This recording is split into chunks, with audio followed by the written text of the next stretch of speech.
covering the stories that impact your life, your town, your state, and your future. This is the Means Report with your host, Brad Means. Hello, everybody, and welcome once again to the Means Report. We certainly appreciate you spending part of your day with us, where today we really are marking an anniversary that may have come and gone without you even knowing it. It took place last month. It marked 80 years since what? Since the bombing of Hiroshima and Nagasaki in Japan, moves that basically brought World War II to a conclusion. Again, you may have never even paused on August 6th and 9th and thought about those things, but we're going to revisit them today with a man who is all too familiar. We're going to talk about potential lessons learned from those atomic attacks. And as always, we're going to wrap up the Means Report with ways that you can stay in touch and help us get more great guests, fascinating guests like our first one. He is Dr. M.G. Sheftall. He's an author. He is a professor. He lives in Japan. Historically, his family's from Augusta, so welcome home to you, Dr. Sheftall. I'm glad you're here. It's wonderful to be here. Well, and I'm just, it's an honor to meet you. And his books, as you see here, are called Hiroshima, The Last Witnesses, and Nagasaki, The Last Witnesses. These two books were written in the past, were published in the last 2 years. They're part of Dr. Sheftall's Embers series.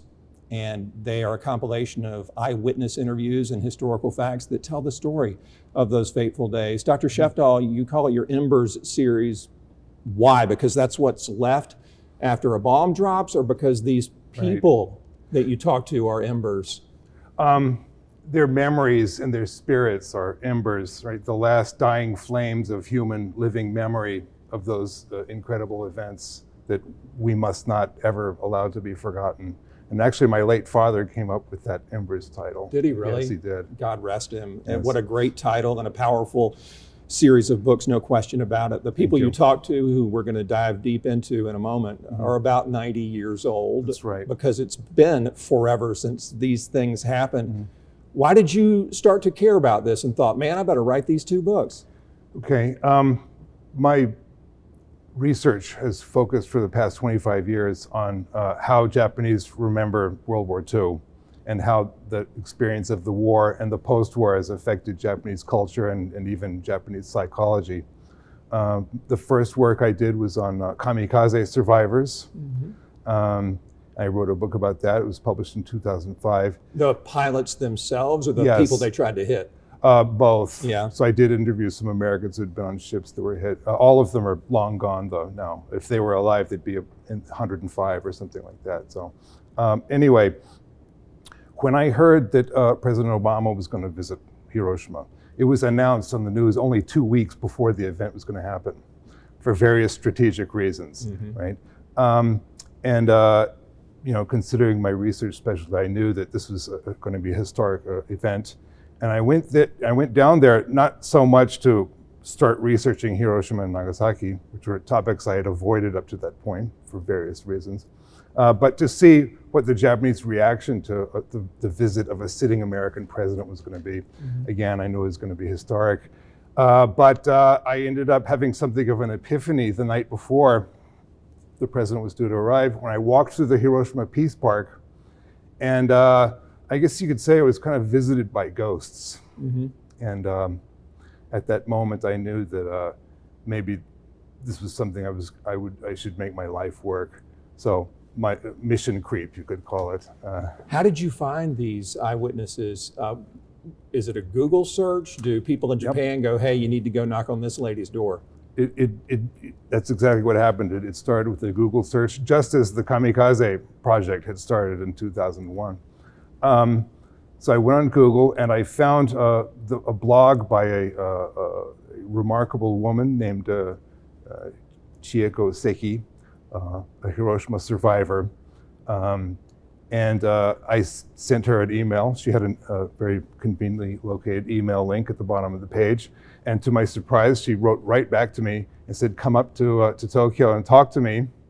And I had prepared all these questions for an interview, but really she ended up interviewing me. Oh, I bet. Because as I realized in hindsight, she was vetting me to see if I was going to be worth her while and worth the while of her friends in the survivor community, to start sending my name out to try to get volunteers for interviews. And everything just mushroomed with incredible speed. And the most critical introduction she gave me was to a group called the Nihon Hidankyo, and that's the Japanese atomic bomb survivors organization that just won the Nobel Peace Prize, right? But 9 years ago, they weren't quite that famous, certainly not outside of Japan, and they had plenty of time to give me, and that was an invaluable contact. And how much detail, and we'll get into how detailed your books are, but how much detail were these eyewitnesses able to provide you? They were children at the time. Right. Is it still vivid? Right, yes. So my most important criteria, I realized right from the beginning of the project, was that I had to get people who had a degree of cognitively mature memories, right? So there are something like 100,000 atomic bomb survivors still alive in Japan now, but most of them were babies and toddlers at the time. They have some what are called flashbulb memories. The sky turned really dark, everyone's face was scary, I couldn't find my mother, things like that. Mm-hmm. But what I was going after were narrative memories. And you have to be about 12 years or older to form narrative memories that you can recount later on. So that was something that helped me narrow down the embarrassment of riches I had in terms of people who wanted to volunteer to help me. So my criterion was to go for people who were at least 12 years old on the days of the bombings, so that I could, again, they could share those narrative memories with me, which means that, right, 80 plus 12, they're at minimum, the youngest ones are 92 years old. Yeah. I want to take my first break a little bit earlier than usual, Jared. My apologies, but I want to make sure that we really get into the content of each one of these books without interruption when we come back. We're talking to Dr. M.G. Sheffield. He has written two extremely compelling books about the bombings of Hiroshima and Nagasaki some 80 years ago, which means that, years ago, right, in a month, at minimum, as we air this edition of the Means Report. Stay with us. First break a little bit earlier. Something that helped me now, people who wanted to volunteer to help people who are at Welcome back, everybody. We're talking to Dr. M.G. Sheffield. He lives in Japan. He's back in Augusta. He's going to do a book signing in a few short days. We'll tell you when and where, so you can make sure that you go get a copy of Hiroshima, The Last Witnesses, and Nagasaki, The Last Witnesses, his Embers series that graphically profile what happened those days, August 6th and 9th in 1945 in Japan. These books provide so much detail, Professor. The topography of Japan, the way an atomic bomb is constructed, the backstories of these eyewitnesses. Why was it so important for you to paint that much of a picture instead of just saying, hey, what do you remember about the bombings? Well, there's been so many books that focus on just that, and they tend to be short, and they tend to have a very small cast of characters. Those are great for giving it sort of an intimate portrait of someone in a moment of extremis, but I've always wanted to read something meatier that gives more context on how Japan ended up in that situation, and what the psychology of the people were, and how that's different from Westerners, for example, and their long process of rebuilding their lives after that traumatic experience, and then living with the psychological and also physical, medical consequences of that. So I guess you could say that I set out to write the books that I'd always wanted to read, but that hadn't been available. You know, I want to ask you how you felt when you started to hear some of those graphic details about life after the explosion, because not to minimize anything, but I think a lot of people watching may just say, oh, atomic explosion. Beautiful in some ways, mushroom cloud going up toward the heavens, end of story. Awesome. But you talked about, you talked about a 15-year-old girl trying to get away from the blast site, walking over corpses, and at one point, I'll read it, hearing this, and it's beautiful writing, she heard the pathetic mewing of dying girls. step by step as she tried to make her way to safety. When you heard that, sitting across from her, what'd you think? Well, I had to steel myself to keep myself from losing it. You know, I've heard all kinds of war stories from Japanese people over the past quarter century, but nothing had really prepared me for hearing that man-to-man, face-to-face with someone who'd undergone things like that. So I had to develop thick skin very quickly, or perhaps suffer emotional consequences I didn't want. Yeah, you have to compartmentalize, don't you? You do. To get through it. But that's never accomplished with 100% efficiency. Stuff leaks through. You have nightmares and depression episodes and whatnot. How are the people you interviewed, or at the time, how are they doing? Are they forever changed because of what they witnessed, or did time heal them? Right. One thing I should probably point out is that the people who were willing to talk to me should not be considered to be representative of the entirety of the atomic bomb survivor community in that respect. Okay. Being, that is, willing to spend hours of their precious time with someone from the country that dropped the bomb on them, right? Most survivors would not be so comfortable. So the people that I talked to, and I interviewed 51 Hiroshima and Nagasaki survivors, a minimum of 3 hours each, recorded it, transcribed all of it, deep analysis. So all 51 of those people were people who were willing to talk to an American and go into every detail and sparing nothing. So they were kind of special in that sense. I love that you talk about fate and survival when it comes to bombings.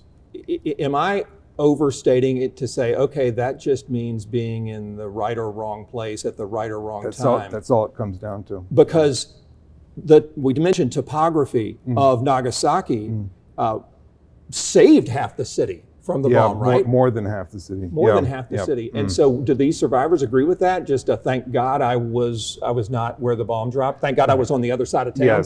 Yes. One little known, in America at least, little known fact about Nagasaki was that the bomb was dropped on the side of the main mountain in the city, Konbirazan, which was the largest Catholic community in Japan. 20,000 faithful who had maintained their faith over centuries of persecution and from the Japanese authorities. Yeah, they didn't have time for Christianity. Right, that's right. And and nearly half of that community was wiped out by that blast. So there was a crisis of faith, needless to say, in the initial days, weeks, and months after that catastrophe, or as they call it, that Holocaust. And I got a lot of good material from them about that history, which I'm sure American readers will be quite interested in, especially faithful people. Yeah, the Japanese are a proud people. They did not want to surrender. It did not come easily, but after those two bombs dropped, they had no choice. Do they hate us?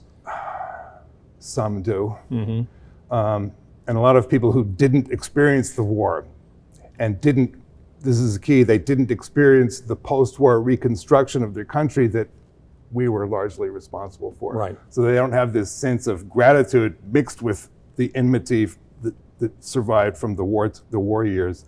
And specifically, I'm speaking about young people, among whom a sort of nationalism is starting to be revamped in the country.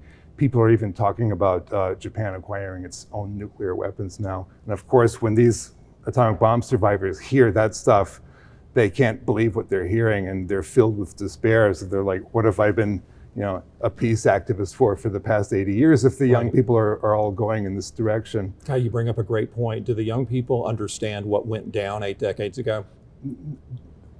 Only through comic books and sort of sentimental movies and things, but they don't go into World War II much in the schools there in Japan, which is something I've always had issues with. Yeah. And it's avoided to avoid political problems in the country. And I wish something would be done about that, but it may be too late. And I believe that there are people in power in Japan who would like an amnesia about the 20th century to settle over the Japanese populace as a whole, so that they can take the country in a new direction that would be impossible if the man on the street had a more detailed knowledge of the disastrous path that their country took 80 years ago. Do you ever get any pushback from readers or from Americans or otherwise who say, hey, Pearl Harbor, be careful right. with your sympathy? Right. Yeah. So I published a piece in the British academic journal Nature last month, and for some reason that magazine puts your personal email at the end of the article, and I got a few pushback emails. One from the son of an Australian POW who'd been in the camps in Japan. He said, well, why didn't you write more about the atrocities the Japanese had committed? And I said, well, so many fantastic books have been written on that subject. Go read those and then read my book, right? When you talked to the eyewitnesses, the survivors, do they have, and it's sort of similar to a question I asked a few minutes ago, any survivor's guilt? Oh, absolutely. Still. That's the most painful aspect of it, I think, for them, especially if they lost family members. And they're still feeling it today. Sure, absolutely. What about Oppenheimer? Oppenheimer, you may not know this because you were in Japan working at the university doing your job, but it was a huge hit over here. Has that helped kind of reignite interest in some of the things we've been talking about, like the significance of those days and the desire to never repeat them? In Japan? In Japan, yeah. Are you feeling that over there at all? It got a theatrical release there. Okay.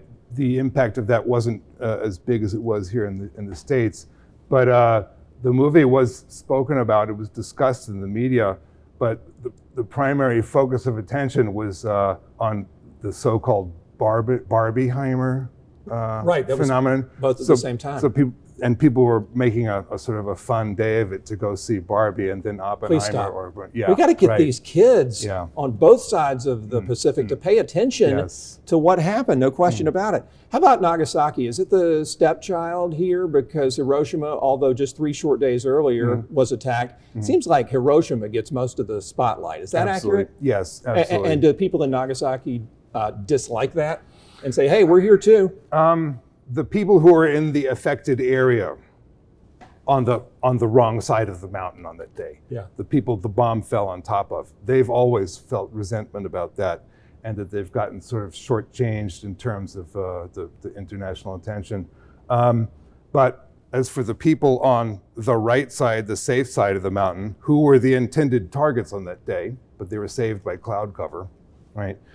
For them, it's like, well, that's something that happened on the wrong side of the track, so to speak. That's not us.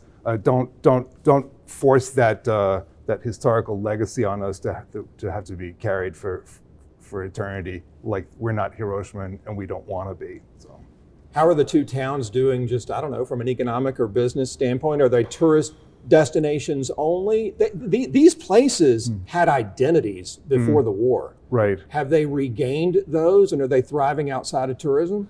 Hiroshima still has a lot of factories. The Mazda plant is there, Mitsubishi shipbuilding. Nagasaki seems a bit more forlorn.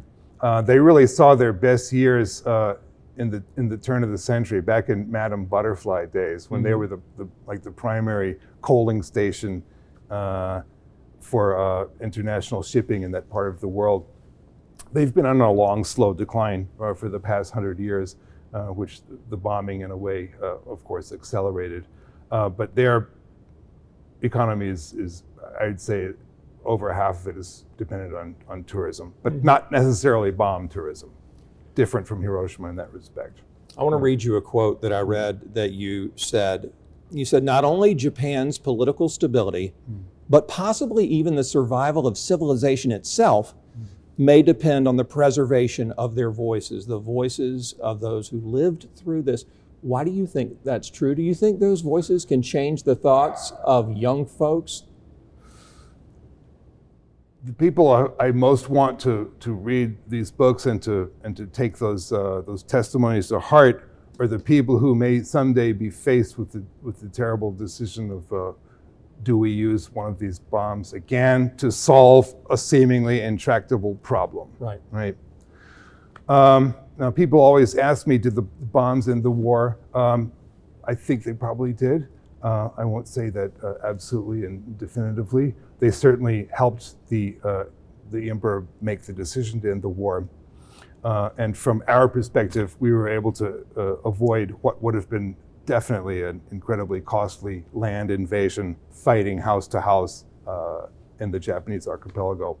That was avoided, right? So we could say that in human history, for one brief moment, we were presented with a situation where an atomic weapon was the solution to the problem that we're facing.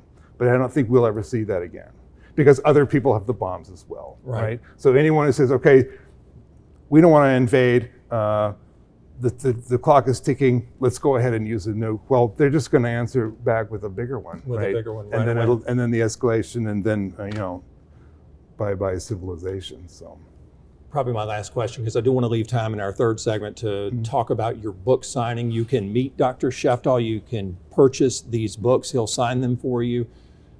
What does the future hold for you? You're going to keep writing? What's next?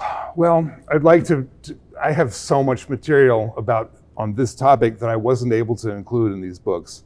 And I've been talking to my agent about the possibility of writing another bomb book, another Embers book, and he's been telling me that I think you have single-handedly saturated the market for atomic bomb books for the time being.